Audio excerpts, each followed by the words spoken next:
તો આ તરફ રાજ્યમાં કોરોના વાયરસનું સંક્રમણ વધતા તંત્ર એલર્ટ મોડ પર છે. સરકારી હોસ્પિટલમાં કોરોનાની સ્થિતિને પહોંચી વળવા મોક ડ્રીલનું આયોજન કરવામાં આવ્યું. ગાંધીનગર સિવિલ હોસ્પિટલમાં હાથ ધરવામાં આવી મોક ડ્રીલ. ઓક્સિજન પ્લાન્ટ શરૂ કરવા સહિતની તમામ કામગીરી અંગે સમીક્ષા કરવામાં આવી. રાજ્યમાં હાલમાં કોરોનાના 265 એક્ટિવ કેસ છે અને સિવિલ હોસ્પિટલમાં મોક ડ્રીલનું આયોજન કરાયું છે.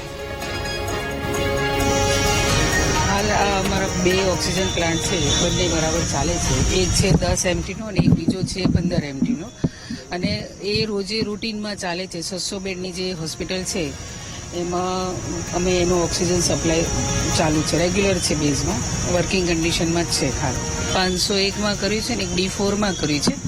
D4માં 20 બેડનું છે અને જરૂરિયાત પડે તો પછી 501 વોર્ડ છે એમાં આપણે 30 બેડ બીજા એક્સ્ટ્રાનું તૈયારી રાખી છે.